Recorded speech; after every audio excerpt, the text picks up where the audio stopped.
So first of all, thank you so much for having me here today. It's a real honour and a privilege to come and speak to you, especially from someone that's still at uni. Probably some of you are thinking, what's this young punk got to say? But I will try my best. And a lot of what I had to say is from the mentors that I've actually been able to talk to a lot through Pracky, which I'll talk to in just a second. It's been a fantastic conference so far, and it's been really good to actually go last today, because hearing some of the opinions of some of the previous speakers echo a lot of the sentiments that I want to talk about today. One thing that I'm taking away a lot, and a pattern that keeps coming back, is how much young teachers are willing to have a go. And they want to be, like Chelsea said just before, that teacher that we had in school that changed our academic career from then on. It reminds me of the very first time I went out on practicum. And we were in a tute, and we were sat in a circle, and we went around and said the schools that we were going to for our very first practicum. And when it got to me and I said my school shall remain nameless, everyone burst out laughing. In fact, that's how I met my girlfriend, because I'm like, why are you laughing? And then we got into a conversation, and history, yeah, good move. Everyone burst out laughing because it was Murphy's Law. I call it the Auliciems curse. My dad in the front row passed it on to me. Murphy's Law, if there's something that can go wrong, it goes wrong within our family. And I got the one school that everyone was crossing their fingers that they didn't get. Now, when I was trying to be a good uni student and research the school that I was going to, and all I found on Google results was school name, school fight on YouTube. And I was able to find one positive news story, and that they actually started a program to help with the overflow of pregnant students. So that was the one good thing I found about my school. So I was gearing up about actually going there. And it turned out to be a fantastic learning experience. And the kids there actually cried when I left, because they actually built up such a relationship with a consistent role model. But my first lesson that I actually took was a completely different story. And I actually wasn't supposed to take the lesson. What happened is, it was my very first observation at QUT. We'd only do 2 weeks in our first prac, and we're only supposed to observe. So in my mind, I was rocking up, I was gonna get my little weird corner and just sit there and watch the class go. And my teacher came to me and said, yeah, I've got this panel that I'm going to, is it all right if you go with the sub? And I thought, okay, yeah, well, QT was saying don't get paired with subs too much, you should be with a mentor. But I was like, yeah, I'll give it a go. And she said, yeah, it'll be all right, because sometimes you're on the same standing as subs, like the teacher sees you as some random that's in their class. So it'd be good to actually see them with this sub, because then you can kind of know what you're prepared for. So I'm like, yeah, all right, cool. So it was the first time I actually went to go see this class, and this was my so-called trouble class, they called it. It was very similar to your class you were talking about before, Chelsea, the same type of dynamics. And I walked in, and the substitute teacher looked about 120 years old. He had like a Cosby sweater on. He had like a hunchback. He had big hair coming out of his nose and big glasses straight out of the 1960s. And I said, hi, I'm Liam, I'm a student teaching. He goes, oh yes, you're teacher here? And I'm like, that's an accent I know. My grandparents have that accent. You're straight out of Europe, aren't you? And he's like, yeah, and there was a massive language gap. And he went, you're a teacher? And I'm like, yeah, I'm a teacher, but I'm a student teacher. I'm only here to observe. Now, the only word I think he understood was teacher. So I went, oh, okay. And he just handed the resources and walked out of the room.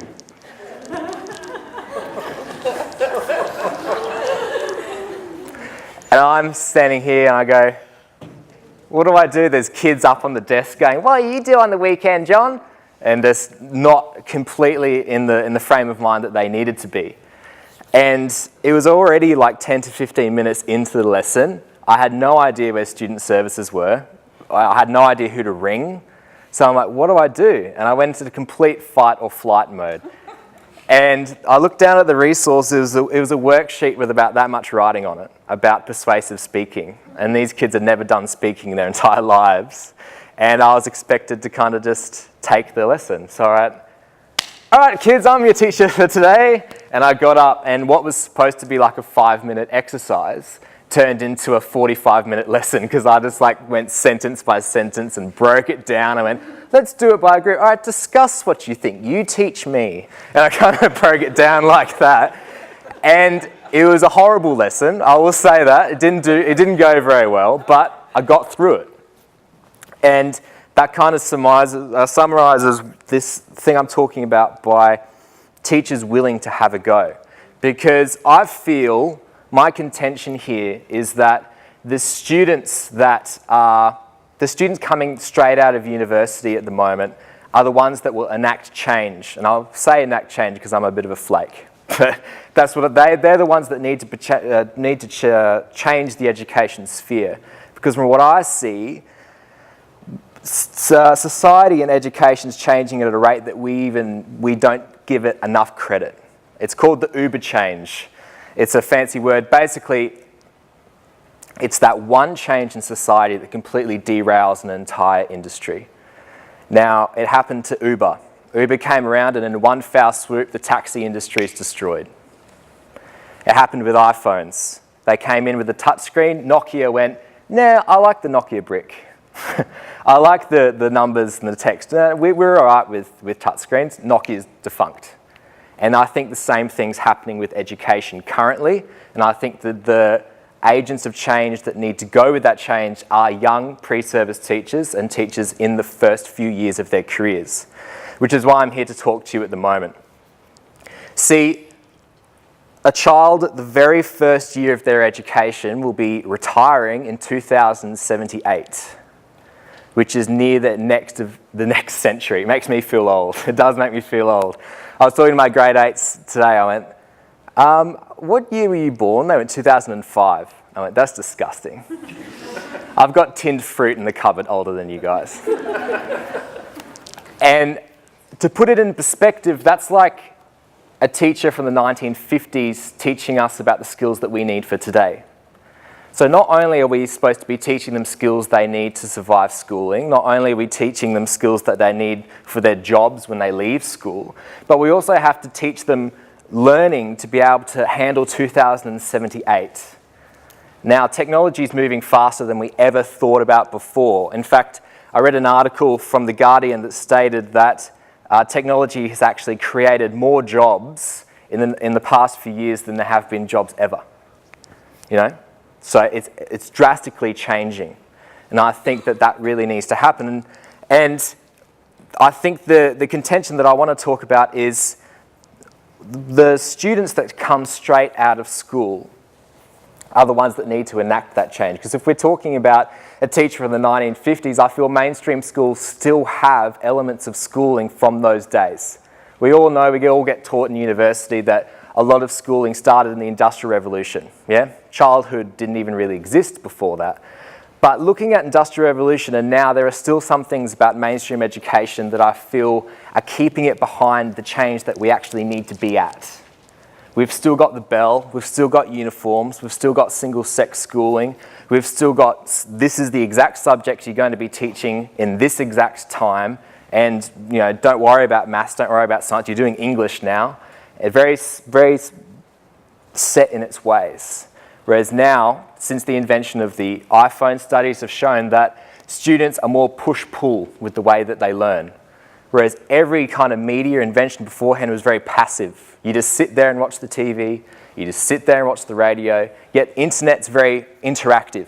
And I'm sure you can all acknowledge that students these days can't do something for more than probably 10 minutes before getting bored. Especially my grade 9 boys. They go, yeah, sir, this sucks.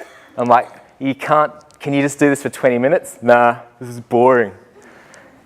It's much more push-pull, and kids are a lot less susceptible to just sitting there and taking knowledge, like it was the Industrial Revolution, where the teacher sat up the front with the font of all knowledge and went, this is the accepted series of facts that you need to know to be a good worker and to be an acceptable citizen. Okay, a lot of students these days are more into, well, what's in it for me? Knowledge is more diverse, it's more dynamic, and more individualized than ever before. And I think that the change needs to come from the students coming out of universities, but I feel there's a big gaping void in the middle. We do pretty good with supporting higher end students and lower end students and differentiation. And I think schools are trying their best to keep up with speed. And I think teachers get a lot of personal development around that fact. But a problem that I saw personally was this gaping void in the middle between student teachers and early career teachers. Now, it used to happen where I went out on practical experience and students with me from my very same cohorts would just not rock up on Tuesday. And I'm like, well, where's John when he dropped out? And that happened again and again and again. Every time I went back from practical experience, lecture halls like this, the cohort literally halved. And like you were saying before, Chelsea, some researchers said it's up to 52%. Some say up to 60% of teachers within the first 5 years of their careers absolutely dropping out. And I think it's this imbalance between what young teachers want to do and the power dynamic that are in mainstream schooling. And it just kept happening. I went to a lecture theatre like this that sat about 350 to 400 students. It was compulsory to rock up. 8 people rocked up, which was probably this front row, because everyone just seemed to be dropping out after these practical experiences. And a study actually came out that said 1 in 5 education students have diagnosed clinical depression or anxiety. Diagnosed. And that can even be further up between young education students. And from what I've seen, it's this imbalance of power that I've seen. Usually, sometimes when I go out in practical experiences, I relate more to the kids in my classes than some of the students, some of the teachers in the staff room.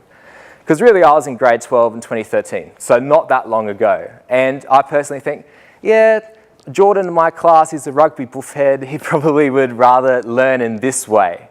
Whereas a lot of the time, not all schools, some schools do a fantastic job.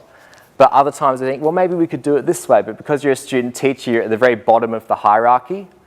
And some horror stories that I've heard is you dare not say anything about the way the school runs, or else you get labelled as arrogant. You get labelled as a young punk coming in and not actually, how dare you change anything that we have. So my contention today is that I think education, mainstream education needs to change, but you cannot rely on schools to be those changes. They do the best that they can, but you need to be able to find something that makes you passionate about education and then find something around the edge. All right? And that led me to create Pracky, which is why I'm here to talk to you today. Now, what Pracky was trying to fill in that void that student teachers needed more support. Because what happened is I went out into my practical experiences, and so often my mentors said, oh yeah, you know all that stuff you learned at uni, chuck all that out. This is the real world, this is the real deal, this is the way I do things. And a lot of my colleagues were hearing the exact same things, the difference between what we were getting and what we were learning, and sometimes the career-ending mistakes that we were forced to make in the classroom was just simply too much.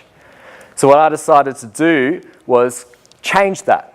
I thought, well, why does that have to be the case? Why do we have to be chucked into the deep end and have our first few years of our career or our student practical experiences be so hard?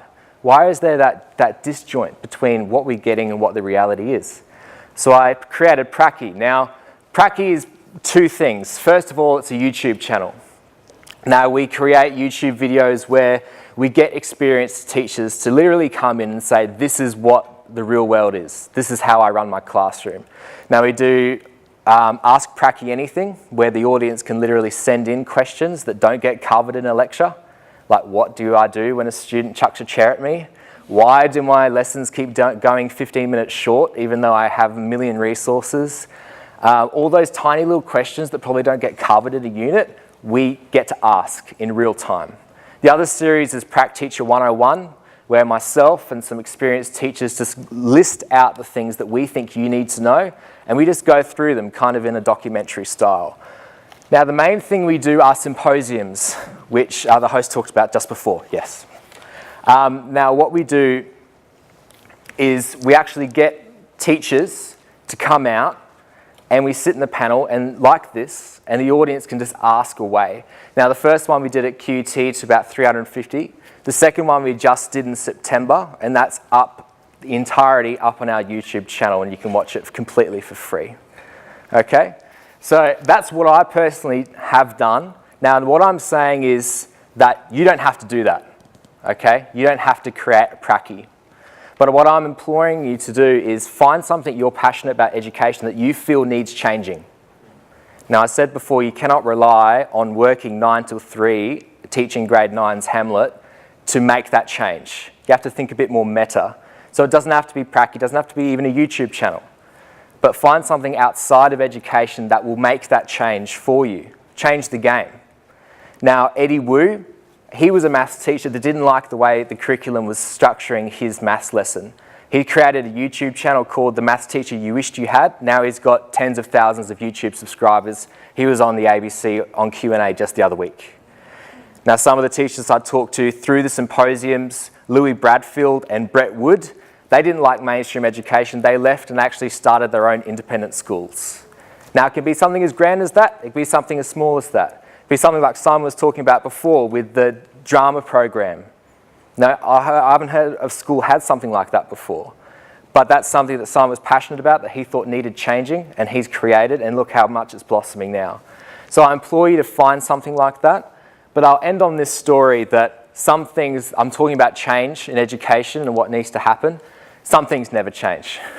And I was in the boarding house once, and I was working as a residential tutor. So I opened my bedroom literally onto 14 grade 9 boys.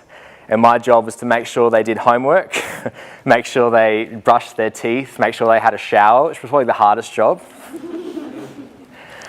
And I was walking up, and like a pack of monkeys, they just all started running and screaming. I'm going, what the hell is going on here?